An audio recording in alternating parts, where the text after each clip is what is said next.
우리가 헌신에 대해서 같이 이야기 나누는데, 자, 지난주에 헌신에 대해서 그때 뭐 얘기했죠?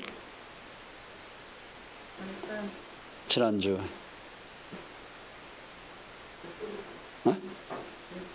결단.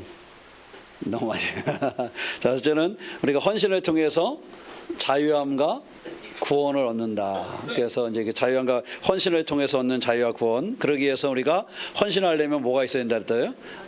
버리는 것이 있어야 된다. 그 헌신을 위해서 내가 버리고 내려놓는 것이 있어야 된다. 그런데 헌신도 여전히 주도권은 나에게 있는 것이 아니라 하나님께 그 주도권이 있다. 그래서 하나님께 주도권이 있는 이 헌신은 우리가 살아갈 때에 우선순위를 잘 살펴야 된다. 우선순위를 놓치게 되면 그 길을 잃어버리게 된다. 우리가 나라의 지도자도 한 나라의 지도자가 그 우선순위를 잃어버리면 문제가 생기게 된다 하는 것을 얘기하죠. 그래서 우리가 우선순위를 정확히 해야 되고 우리가 무엇을 바라봐야 되느냐, 온전히 주님을 바라보고 나아가는 그러한 헌신이 돼야 된다. 헌신이 무엇을 바라보느냐에 따라서 다르다 하는 것이죠. 그래서 우리가 지난주에는 헌신의 방법으로서 옥합을 깨트리는 결단이 있어야 된다 하는 것에 대해서 했죠. 우리 지난주 안에 일본에서 한 사람이 세상을 떠났어요. 누가 세상을 떠났죠? 아베. 아베가 세상을 떠났는데 세상을 떠난 이유가 뭐였어요? 종교 때문에 그 통일교하고 관련성이 있다. 그래서 그렇죠. 그럼 관련성이 있을까요? 없을까요? 잘 모르겠죠.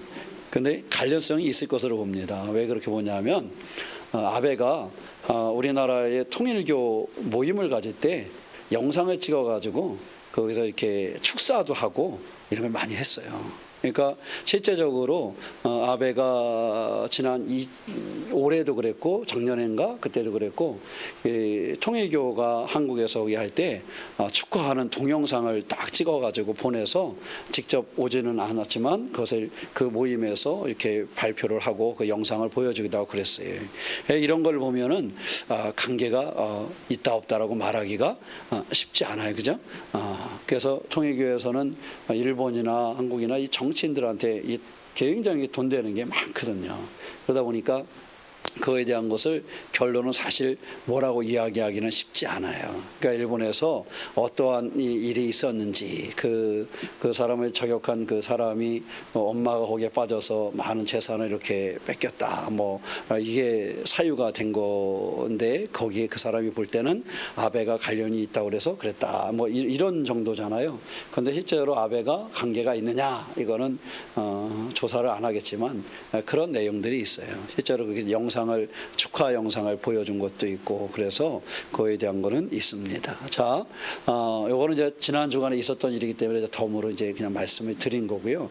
자, 그러면 우리가 신앙생활을 하면서 제일 중요한 건 뭘까? 우리가 내 옥합을 깨뜨려서 결단하고 이렇게 신앙생활을 해야 되는데, 자, 그 신앙생활하는데 결단하는데 가장 막힘이 되는 게 뭘까요? 왜 뭐가 문제가 생길까 할 때 우리가 하나님 바라보고 결단하고 나갈 때 사실은 사람들 지난번에 그 피아노 옮길 때 6개월 걸렸다는 얘기 했잖아요. 이게 사실은 교회 안에 분쟁이 이루어지면은 굉장히 작은 것으로도 분쟁하는 경우도 굉장히 많습니다. 그래서 그런 이야기들은 우리나라에 이렇게 그 예화가 꽤 있어요. 여기 강대상 같은 경우 지금은 굉장히 자유롭지만 옛날 같은 경우 이 강대상 바닥이 대부분 무슨 색이었어요? 빨간색이었죠. 왜 빨간색이었어요? 그 보혈을 의미한다. 그래서 빨간색을 했었어요. 근데 이제 빨간색이 보혈을 의미하기도 하지만 또 초록색이나 이런 거는 성장을 의미하기도 해요. 그러니까 색깔별로. 그래서 어떠한 교회에서는 그 색깔을 바꾸려고 했더니 교인이 둘이 나뉜 거야. 왜? 어떤 사람은 빨간색을 원하는 거야. 왜냐하면 예수님의 무슨 색이에요? 그리고 어떤 사람은 초록색을 원하는 거야. 요즘에는 십자가도 색깔이 우리가 항상 빨간색을 전통적으로 많이 해왔지만 요즘에 또 무슨 색도 해요? 신색도 하지요. 신색은 성결함으로 의미하기 때문에 또 그러한 의미로 신색을 하기도 해요. 어떤 교회 가면 그 십자가가 색깔이 막 바뀌어요. 빨간색 됐다, 신색 됐다, 초록색 됐다 이렇게 바뀌어요. 거기에는 이제 또 이렇게 그 색깔이 의미하는 바에 따라서 그렇게 하기도 해요. 근데 우리가 그런 거 가지고 의견은 조금 다를 수 있지만 사실 그게 교회가 둘로 나눠질 이유가 될까요? 안 될까요? 안 됐죠. 내 의견이 들어지지 않았더라도 그것이 꼭 나눠질 의견은 아니에요. 의견은 나눠질 수 있지만 그것 때문에 교회가 나눠지고 싸울 필요는 없는 것이죠. 그래서 여러분 이게 굉장히 조심스럽습니다. 그래서 어떤 교회는 교회에 우리끼리 하는 얘기지만 분쟁이 있을 때 보면 분쟁이 있어가지고 한 교회인데 예배를 두 군데서 드리는 경우가 있어요.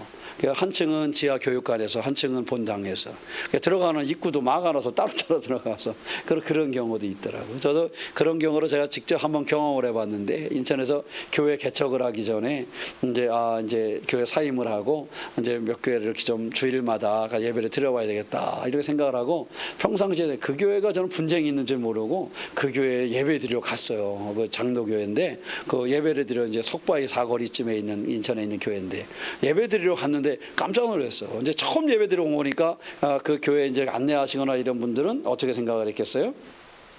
이제 새신자라고 생각을 한 거야. 그 새신자라고 생각을 했으면 와서 이렇게 영접을 해주면 좋잖아요, 그죠? 근데 들어오라는 사람이 두 팀이더라고. 두 팀이 서로 이쪽으로 오라 그러는 거예요. 그래서 저는 거기 주일 예배 한번 드렸다 깜짝 놀랐어. 그래서 근데 우리를 이렇게 안내하신 분이 더 셌던 것 같아. 그래서 갔더니 내가 교육관이야. 그래서 이렇게 들어갔더니 본당 입구가 따로 있는데 지하로 이렇게 들어가는 입구를 이렇게 인도를 하더라고요. 그래서 이렇게 가봤더니 그래서 교회가 분쟁이 생겼는데 한 곳은 얼로 목사님 예배 인도하고 한 곳은 새로 오신 담임 목사님 예배 인도하는 거예요. 교회가 나눠지고 얼로 목사님은 은퇴하셨는데 교회가 줄로 나눠져서 한 대 와서 목사님이 예배 드려줘야지 우리 예배 못 드리고 어떻게 하냐고. 그러니까 예배를 드리게 된 거예요. 그래서 교회가 그렇게 있는 것을 봤어요. 그게 다행스러운 것은 나중에 한참 세월이 지난 다음에 해남에 내려왔다가 올라갔다가 그게 궁금해서 한번 그쪽에 있는 친구들 얘기 들어봤더니 해결이 돼서 교회가 회복이 됐다 이런 소식은 들었어요. 근데 그런 일. 자, 그러면 왜 그런 일이 있을까? 왜 그런 일이 있을까? 옷값을 깨뜨리고 여러 성도들이 결단해서 하나님을 섬기고 예배하며 이렇게 섬겼단 말이죠. 그 교회가 큰 교회는 아니지만 인천에서 여러분 대도시에서는 한 500명, 600명 이렇게 주일에 출석하는 교회는 큰 교회라고 안 그래요. 그죠? 인천에서 300명, 500명 그러면 소형 교회 이렇게 얘기를 해요. 중형 교회 그러면은 1,200명, 1,500명에서 한 3,000명 정도 모여야 중형 교회라 그러고 대형 교회는 7,000명 이상 모여야 대형 교회라 그래요. 우리 해남에서는 300명 모이면 대형 교회인데, 그죠? 근데 그 교회가 한 300명에서 500명 정도 모이는 교회였었는데 교회를 예쁘게 건축을 했어요. 근데 얼마나 성도들이 마음을 모아서 했겠어요. 그죠? 거기 옥합을 깨트리는 심정이 없이는 그러한 것이 이루어질 수가 있겠어요? 없단 말이죠. 단돈 10,000원을 헌금을 해도 내가 수고하고 애쓴 것 중에 그것을 떼어서 건축을 해서 드리고 이렇게 서로 마음을 나누고 그렇게 해서 건축이 되어졌는데 한쪽은 교육관에서 예배드리고 이게 얼마나 마음이 아픈 일이겠어요. 자, 제가 이렇게 말씀을 드릴 이유는 왜 이러한 일이 있겠는가. 옥합을 깨트리고 결단을 하고 애쓰고 이러면서 시작이 되어졌는데 왜 거기에 이러한 아픈 일들이 나올 수밖에 없었는가 하는 것이 오늘 우리가 해결해야 될 문제가 되는 것입니다. 자, 갈라디아서 2장 20절 한번 찾아보세요.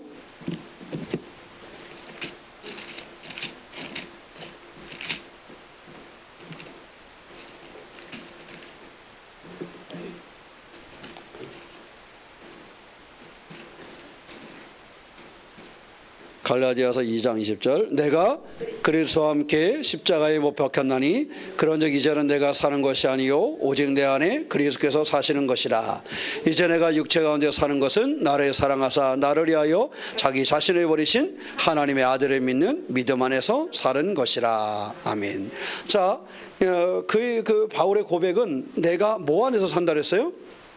하나님의 아들을 믿는 믿음 안에서 산다. 그러니까 우리가 왜 그러면 거기서까 옥합을 깨뜨리고 이렇게 해서 그 아름다운 교회를 이루고 함께 고민하면서 함께 기도하면서 그렇게 왔는데, 그분들이 여러분 두 군데 나눠서 예배 드렸지만 사실은 힘을 합쳐서 늘 기도했던 사람들이거든요. 그 교회가 제가 기억하로는 이북에서 내려온 사람들에 의해서 세워진, 피난민들에 의해서 세워진 교회예요. 그분들의 할아버지 할머니는 같이 이북에서 내려왔다고 그렇게 하면서 세웠던 교회고, 그 자손들이 이룬 교회가 그 교회예요. 그런데 그 교회가 어느 날 그 오래된 역사를 가지고 있고 피난민들에 의해서 세워지고 이랬던 그 교회인데, 그 사람들의 그 작은 분쟁의 씨앗이 무엇인지는 제가 확인을 못 해봐서 몰라요. 다만 그 상황을 제가 봐서 그런 거죠. 근데 봤을 때 얼마나 마음이 아팠겠어요.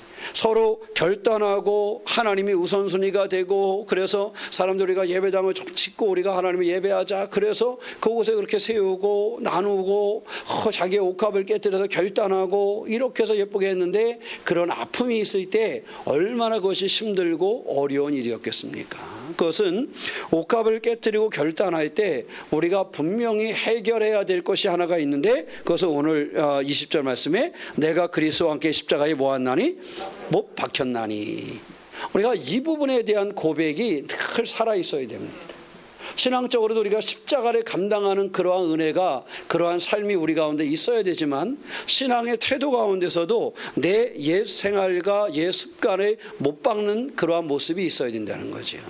내가 옥합을 깨뜨리고 우선전을 하나님께 두고 시작을 했지만 불끈불끈 그저 옛날의 그 습관이 쫓아서 그것이 살아 나오게 되면, 그리스도와 함께 십자가에 못 박혀야 되는 죄와 아픔과 이런 것들이 나오게 되면 사실 연관성이 끊어지게 되는 경우가 많지요. 그래서 우리는 그리스도의 사람으로 살아가는 것은 아까 말씀드린 것처럼 20절 하반절에 하나님의 아들을 믿는 무엇으로? 믿음 안에서 사는 것인데, 그 믿음 안에서 사는 방법은 그리스도와 함께 뭐 해야 돼요? 십자가에 못 박혀야 된다. 그래서 그런즉 이제는 내가 사는 것이 아니요 오직 내 안에 누가? 그리스도께서 사시는 것이다. 그래서 그리스도인들은 내 안에 예수님의 그 주인 되심을 자꾸 확장해 나가는 그런 삶을 살 때에 가능하다 하는 것이죠. 예수님이 내 안에 확장되어지는 삶을 내가 믿음으로 받아들이고 살아갈 때에 그것이 믿음의 삶이 되는 것입니다. 어린아이들도요, 유치원 다니던 애가 초등학교 입학을 하면 초등학교의 그 규칙이나 그 성장한 모습이 내 안에 중심이 돼야지, 초등학교에 입학한 아이가 유치원 때 기억만 가지고 살아간다라면 그 아이가 성장해 갈 수가 없어요. 아무리 걔가 초등학교 때 공부를 잘하고 인정을 받았더라도 중학교에 입학하면 중학교의 어떤 그런 새로운 모습이 그 안에 적응을 해서 그것이 그 아이의 삶을 움직이게 해야지, 초등학교의 습관으로 계속 가서는 그 아이가 성장해 갈 수가 없습니다. 그리스도인이 된다라는 것은 이와 같이 과거의 것을 뭐 할 수 있는 사람? 십자가에 못 박는 그러한 신앙이 필요하다. 그래서 우리가 예수님이 나를 위하여 죽으셨다라는 고백뿐만 아니라 그 고백에 뒤따라오는 것은 똑같이 나의 것도 뭐 하는 것이다? 못 박는 것이다. 나의 것도 내려놓는 것이다 하는 것이 필요한 것이죠. 그래서 조금만 나의 고집을 내려놔도 그와 같은 일들은 해결해 갈 수가 있지요. 조금만 나의 고집을 내려놔서 빨간색도 좋지만 무슨 색도 좋을 수 있어요? 파란색도 좋을 수 있지. 그죠? 교회가 그 당시에 무엇을 우리가 중심에 두고 우리 교회가 갈 것이냐, 이것을 생각을 했을 때 우리 교회가 예를 들어서 우리는 좀 더, 우리 교회는 예수님의 보혈을 좀 더 묵상하고 우리가 예수님의 피를 좀 더 기억하고 기도합시다. 그러면은 빨간색을 우리가 더 강조하고 할 수도 있죠. 그죠? 근데 이제 교회가 뭔가를 해봐요. 이제 우리는 우리 교회가 성장하는 교회가 됩시다. 우리 교회가 부흥하는 교회가 됩시다. 초록색처럼 좀 이렇게 해서, 그러면 어떻게 할 수도 있어요? 초록색을 할 수도 있죠. 빨간색을 버린 건 아니야. 그죠? 내가 그리스도의 그 보혈을 간직하고 사는 거니까. 그렇지만 그때의 그 상황에 따라서 뭐 할 수가 있어요? 강조하는 것이 조금 다를 수가 있어요. 그럼 그때 강조할 때는 그것을 더 하나의 주제로 삼을 수도 있는 것이지요. 그러나 그것이 영원한 주제가 되는 것은 아니에요. 그러니까 조금씩 우리가 생각을 할 때, 그러다가 또 교회가 어쩔 수 있어요. 야, 우리가 이렇게 하다 보니까 좀 더 약해지고 우리가 믿음이 약해지고 예수님에 대한 걸 놓친 것 같아. 우리가 다시 한번 예수님 붙잡읍시다. 우리 다시 한번 보혈을 기억하는 교회가 됩시다. 그러면 그때부터 또 열심히 할 수 있어요. 그죠? 열심히 빨간색을 우리가 이야기하고 보혈을 지나 찬양하면서 그 보혈을 붙잡고 나아갈 수 있는 것이지요. 그 상황 속에서 삶에 대처하는 것이 다른 겁니다. 그 중심의 진리에는 변화가 없지만 그것을 만들어가는 데 있어서는 방법론적인 면에서는 다를 수 있어요. 우리의 삶에 있어서 이것을 어떻게 하느냐 하는 것이지요. 그런데 거기에서 그것을 해결할 수 있는 방법, 그것은 바로 내 안에 누가 있으면 되는 거예요? 그리스도가 있으면 된다. 내 안에 그리스도가 있고 내가 믿음으로 살게 되면 다른 사람에 대해서도 바라볼 수 있는 폭이 열려지게 되고 용서가 될 수 있는 것이지요. 그렇게 될 때 이것이 해결점이 보이는 것입니다. 그런데 그렇게 되지 아니하고 십자가에 나를, 내 욕심을, 내 고집을 못 받고 내려놓지 않는다라면 계속 그것이 나에게 서운함이 되고 상처가 되고 힘들어지는 것이지요. 그래서 성경은 우리에게 헌신하는 헌신자로 살아가는 데는 무엇이 있다? 나의 습관이나 나의 고집이나 이런 것들 뭐하는 것? 못 받게 하는 것, 내려놓는 것을 전제로 한다. 여기는 더 이상 나라는 존재를 중심에 두지 않는 것이지요. 그리스도인들은 중심의 존재를 하나님께 두는 것입니다. 주님에게 두는 것이지요. 그래서 주님이 나의 삶의 중심이 되고 내가 주변이 되는 겁니다. 세상의 학문이나 세상의 철학은요, 그 중심에 나를 두는 거예요. 그래서 사랑하면은 사랑하는 사람들이 뭐라 그래요? 세상의 중심에 너하고 내가 있다 그러잖아요. 그런 대사 들어보셨어요? 그런 대사가 있대요.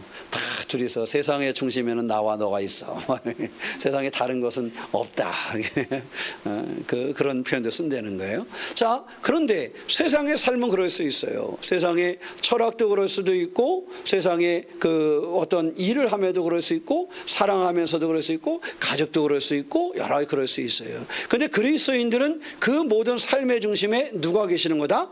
그리스도가 계시는 것이다. 주님이 계시는 것이다. 그래서 나는 못 받고, 주님도 당신을 못 박으심으로 내어주신 그 주님, 그래서 당신을 내어주심으로 우리의 주인이 되신 거예요. 이제는 우리가 내 자리를 주님께 내어드림으로써 주님의 사람으로 살아가는 삶이 돼야 되겠다 하는 것입니다. 그래서 더 이상 내가 중심이 아니고 그리스도가 중심이 되는 삶, 과거의 나는 없어지고 내려놔지는 것, 이것이 신앙의 출발이다 하는 것입니다. 자, 골로새서 3장 3절 한번 찾아보세요. 골로새서 3장 3절.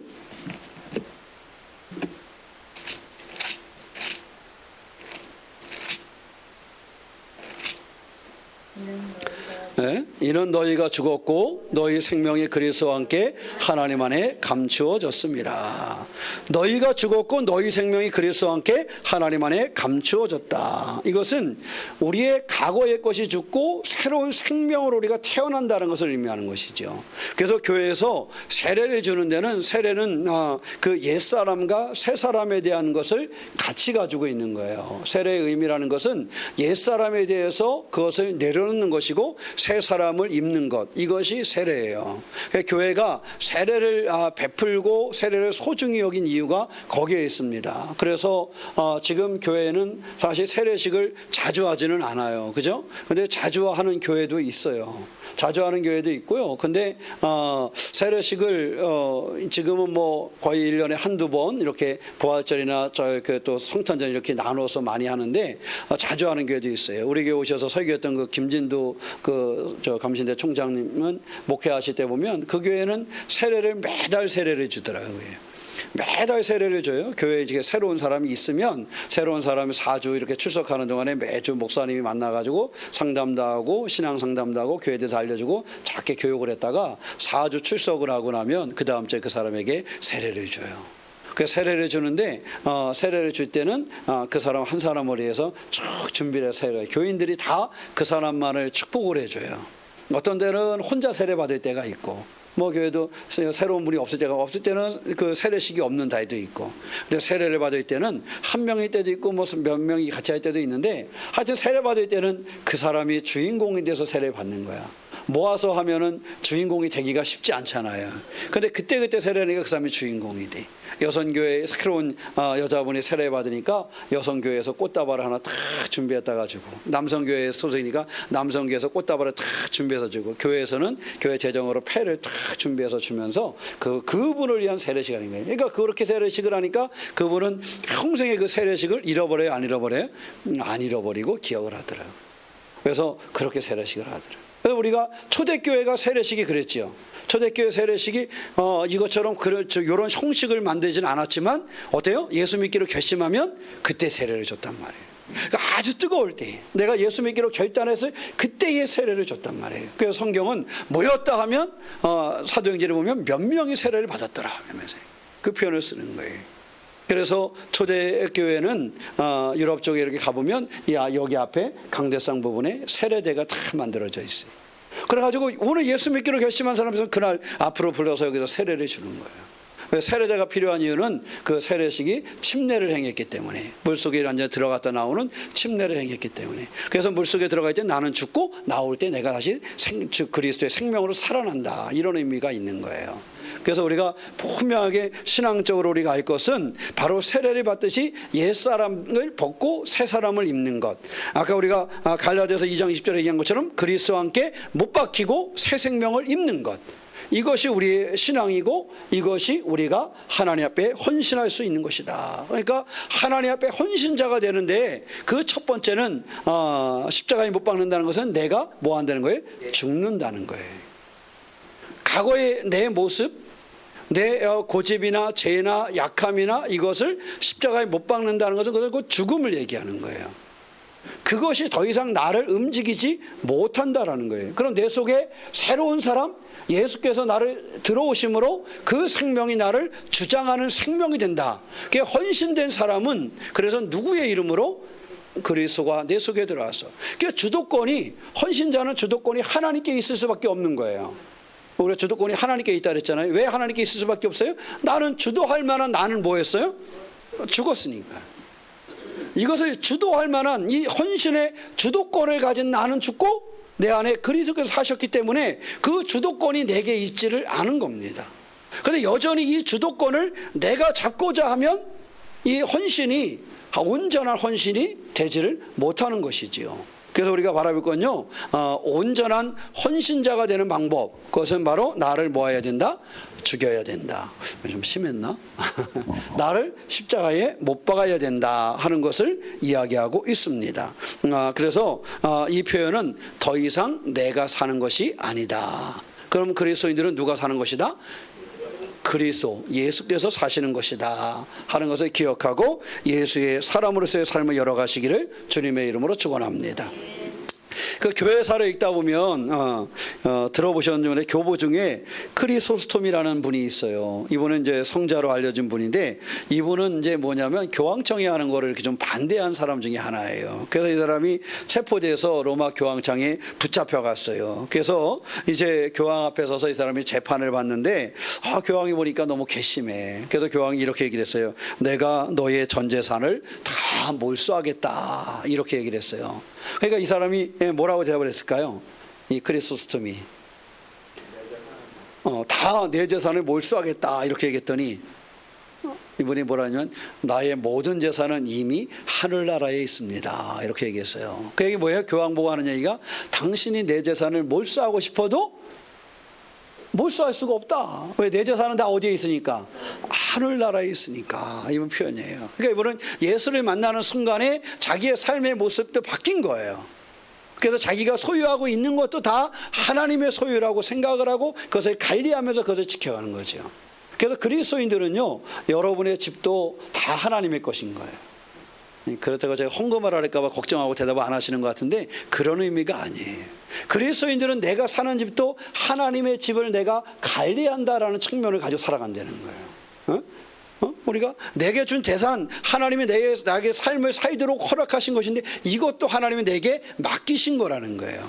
그래서 심지어는 뭐까지? 나 스스로까지도 하나님이 나에게 뭐한 거라 그랬어요? 맡긴 것이다. 그래서 감리교사님 존 웨슬리 목사님은 나도 나를 지키는 청지기에 불과하다 그랬단 말이에요. 이것도 하나님의 것이니까. 그러니까 이 사람이 하는 얘기를 당신은 내 재산을 뺏어갈 수가 없다. 내 재산은 이미 다 어디에 있으니까? 하늘의 나라에 있으니까. 그러니까 교황이 또 더 화가 나더래, 그 말을 들으니까. 그죠? 이게 나 놀리는 것 같기도 하고 더 화가 나더래. 그러니까 두 번째 이렇게 물었대요. 야, 그렇다면 내가 너를, 네 재산과 내 이웃들을 다 너로부터 분리시켜 놓겠다. 내 형제들로부터도 너를 다 띄워놓겠다. 너를 외톨이를 만들어 버리겠다. 이렇게 얘기를 했대요. 그래서 이 사람이 뭐라 그랬을까요? 이렇게 얘기를 했대요. 저의 가족은, 제 친구는 예수 그리스도이십니다. 이렇게 얘기를 했다는 거예요. 그러니까 이 사람은 당신의 친척, 당신의 형제에서 다 띄워놓겠다니까, 예수께서 나의 형제인데 당신이 나를 예수로부터 띄워놓을 수가 없다. 이렇게 얘기를 했다는 거죠. 이 사람의 삶의 모습이 얼마나 다른가 하는 것을 볼 수 있어요. 그러니까 또 대답이 그렇게 하니까 이게 또 화가 더 나서 세 번째로 이렇게 말했대요. 내가 너를 이 나라에서 영원히 추방하겠다. 너는 더 이상 이 나라에 들어올 수가 없다. 이렇게 얘기를 했대요. 그랬더니 이 사람이 대답하기를, 나의 나라는 하늘나라입니다. 내가 속한 나라는 하늘나라인데 당신이 나를 하늘나라에서부터 추방할 수는 없습니다. 이렇게 얘기를 했다는 거예요. 그러니까 살아가는 중심이 다른 것이지요. 그 마지막으로 하는 수 없다. 이제는 내가 너의 생명을 끊어야 되겠다. 이렇게 얘기를 했대요. 그랬더니 이분의 대답은, 저의 생명은 이미 하나님의 품에 있습니다. 당신이 나에게서 빼앗을 수 있는 것은 한 가지도 없습니다. 나의 모든 것은 하나님께 연결되어 있기 때문입니다. 이렇게 고백을 했다는 거예요. 나의 모든 것 다 내려놓고 십자가에 못 박고 지금은 하나님과 연결되어져서 나의 재산, 나의 가족, 내 무엇까지도, 생명까지도 하나님께 속한 것이기 때문에 당신이 이것을 어찌할 수가 없다라는 말씀을 이분이 하신 거지요. 우리의 삶을 살아가면서 그리스도인들은 이와 같이 내 안에 그리스도가 살아가는 거예요. 그래서 그리스도의 형제로 살아가는 거고요, 그리스도가 주인된 하늘나라의 백성으로 살아가는 거고요, 우리의 생명을 주장하시는 그리스도의 주장 가운데 살아가는 것이고요, 우리의 형제가 되는 그리스도와 함께 사는 것이고요, 내 재산이 아니라 하나님의 것 가운데 우리가 살아가는 그러한 삶을 살게 되었다는 것이 이 사람의 고백입니다. 그렇기 때문에 이 사람은 헌신할 수 있는 헌신자가 될 수 있었고, 그렇기 때문에 이 사람은 헌신자로 살아갈 때 흔들리지 아니하는 순교의 그 여정 속에서도 그것을 감당할 수 있는 주인공이 될 수 있었던 것이지요. 지금 세상에 우리에게 이러한 순교를 요구할 만한 것까지는 없습니다. 그러나 우리가 신앙의 중심이 흔들리지 아니하고 헌신자로서 살아갈 수 있는 그러한 믿음, 나를 중심에 둔 것이 아니라 내 성격이나 내 고집이나 내가 품은 것을 중심에 두는 것이 아니라 그리스도를 중심에 둔 그러한 신앙의 삶을 살아가야 되겠다 하는 것을 기억하시기를 축원합니다. 그래서 골로새 3장 3절에 우리가 함께 봤던 것처럼, 너희가 죽었고 너희 생명이 그리스도와 함께 누구 안에? 하나님 안에 감춰져 있다. 이것이 우리가 기억해야 될 말씀입니다. 그래서 나는 죽었으니까, 때때로 우리가 참아야 될 때 내가 죽었으니까. 그래서 옛날 말씀드렸잖아요. 너 같은 게 무슨 예수 믿는다고. 그러니까 내가 예수 믿었으니까 네가 살아있는 거야 그랬대잖아요. 그죠? 내가 예수 안 믿었으면 너는 뭐 할 뻔했어? 죽었는데. 내가 예수 믿어서 과거에 내가 죽었기 때문에 그나마 네가 사는 거야 그랬다는 거예요. 어떤 사람이. 이 얘기는 그냥 흐름도 있지만요, 그 일제시대 때 그러한 그때 초대교회의 지도자가 되신 분들 중에 그런 이야기가 있어요. 그 최건능 목사님 같은 분 깡패 출신이고 막 그렇잖아요. 그러니까 저거 네가 무슨 예수 믿냐고 너 같은 게 그랬더니, 너 내가 예수 안 믿어서는 죽었어 그랬대잖아요. 내가 예수 믿어서 네가 살아있는 거야. 내가 예수 믿고 이렇게 사니까 내가 너 안 건드렸지, 내가 예수 안 믿었으면 넌 벌써 내 손에 죽었어 그랬다는 거예요. 그거는 그 목사님이 예수 믿고 뭐 했다는 거예요? 바뀌었다는 거예요. 과거의 나를 못 받고 바뀌었다는 거지요. 사람들은 비슷비슷해서 잘 모르는 것 같지만 그 변화가 그 안에서 일어나고 있었다는 거예요. 지금 우리의 삶에도 이러한 변화가 일어나고 있다. 성령이 우리를 그렇게 이끄시고 있다. 그래서 우리는 때때로 비슷비슷한 것 같지만 우리의 신앙은 성장해 가고 있고 변화해 가고 있다는 사실을 기억하시기를 축원합니다. 그러므로 과거의 나를, 신앙생활 한다는 것은 완성되어서가 아니라 완전을 향하여 가는 것이 신앙생활입니다. 내가 완전한 사람이 된 것이 아니라 완전을 향하여 가는 사람들이 그리스도인입니다. 완전을 향하여 가기 때문에 아직 목사나 장로나 성도가 실수도 있고 실패도 있고 약함도 있고 부족함도 있고 죄와 부족한 이런 것들이 있어요. 그러나 이러한 것이 있음에도 불구하고 완전을 향하여 뭐하고 있다? 가고 있다. 그러는 날마다 끊임없이 과거의 나를 십자가에 못 박고 내려놓는 그 연습을 해야 된다. 경건에 이르는 그 연습을 통해서 이것을 내려놓는 일들을 우리가 할 수 있어야 되겠다 하는 것입니다. 그래서 세상은 영적인 전쟁터다 이런 표현을 쓰잖아요. 이 세상에서 자꾸 나를 내려놓는 일을 하는 것입니다. 고린도전서 15장 31절 보면 함께 제가 읽어드릴게요. 형제들아, 내가 그리스도 예수 우리 주 안에서 가진 바 너희에게 대한 나의 자랑을 두고 단언하노니 나는 날마다 죽노라. 이것이 사도 바울의 고백이. 나는 날마다 죽는다는 거예요. 날마다 영적인 전투라는 거예요. 신앙생활이요, 한번 쭉 자라서 변화가 없이 쫙 하면은 얼마나 좋겠어요. 저도 제가 그랬으면 좋겠고 우리 교회 성도들도 다 그랬으면 좋겠어요. 근데 그렇지 않단 말이에요. 그래서 우리는 날마다 뭐 하는 거예요? 죽는 거예요. 날마다 경건에 이르는 연습을 하고 날마다 십자가에 못 박고 날마다 그 삶을 살아가는 거예요. 우리가 이제 교회 건축을 하고 하단이 많이 없어져서 얼마나 다행인지 몰라. 잡초를 뽑을 때는 제가 잡초를 뽑아보니까 예전보다 일이 훨씬 줄었어. 이 앞에 하단이 하나도 없으니까 교회 뒤쪽하고 초록가게만 뽑으니까 좀 편하더라고요. 새벽 예배 드리고 이렇게 뽑으니까 3일이니까 싹 뽑아. 그거 얼마나 편하든지. 옛날 같으면 아침 저녁으로 해도 일주일 내내 했어야 되는데 3일이니까 다 뽑더라고요. 근데요, 3일 지나고 비가 왔더니 또 자랐네 얘가. 여기저기 이렇게 하면서 삐쩍삐쩍 나오는 거야. 우리의 삶에도요 이것이 그래요. 잡초처럼요 계속 나와요. 저 안 나왔으면 좋겠어요. 그죠? 우리가 믿음을 가지고 담대하면 더 이상 내 마음에는 불신앙이 안 자랐으면 좋겠어. 그죠? 더 이상 내 속에서 죄가 안 자랐으면 좋겠어요. 더 이상 내에서 불순종은 안 자랐으면 좋겠고 죄도 안 자라고 약한 것도 안 자라고 내 신앙이 이제는 정말 흔들리지 않고 탄탄하고 말이야 정말 탁 이랬으면 좋겠어. 그런데요 안 그렇단 말이야. 잡초를 다 뽑아버리면 가을까지는 좀 잡초가 안 났으면 좋겠어. 이제 잡초 싹 뽑아버렸으니까 이제 자라는 것은 나무만 자라고 자라는 것은 잔디 심어놓은 잔디만 자랐으면 좋겠어. 그런데 다 뽑았어도 며칠 지나면 잔디보다 더 큰 잡초가 생기더라고. 왜 그러죠? 이상해요.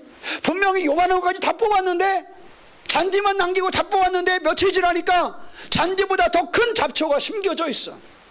우리의 심령도 그래요. 우리의 심령도 뽑는다고 다 뽑았는데 십자가에 못 박는다고 다 못 박았는데 제거하고 간다고 다 제거했는데 여기저기서 알게 모르게 내 속에서 누가 뿌려서 내 속에서 나오는 것, 내 심령 때문에 움직이는 것, 이러한 것들이 생긴다.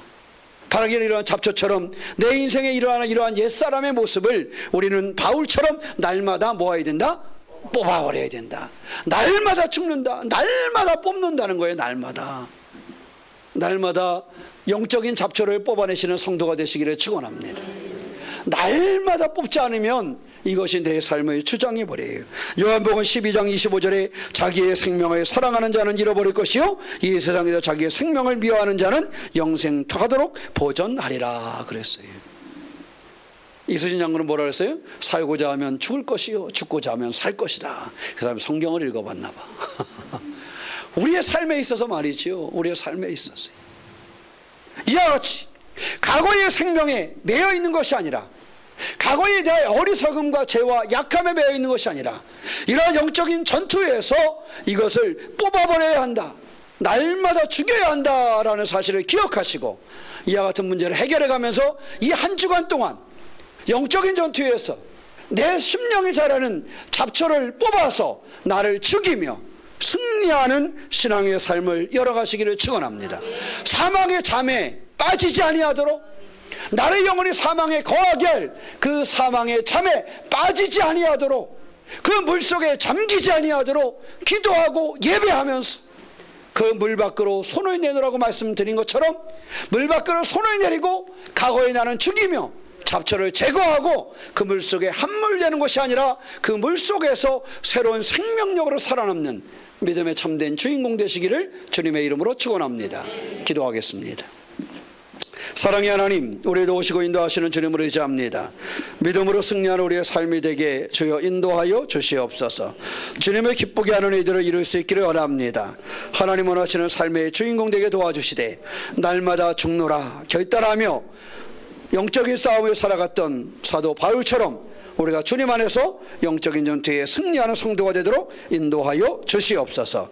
사망의 잠에 빠지지 아니하도록 우리를 붙잡아 주시되 우리 새로운 교회와 우리 새로운 교회 장로님, 권사님, 집사님, 온 성도들이 사망의 잠에 빠지지 아니하며 영적 전투에 승리하여 그리스도와 함께 살아가는 삶이 되게 하여 주시옵소서. 주님, 우리 가운데 계심을 믿사오며 우리 주 예수님의 이름으로 기도하옵나이다. 아멘.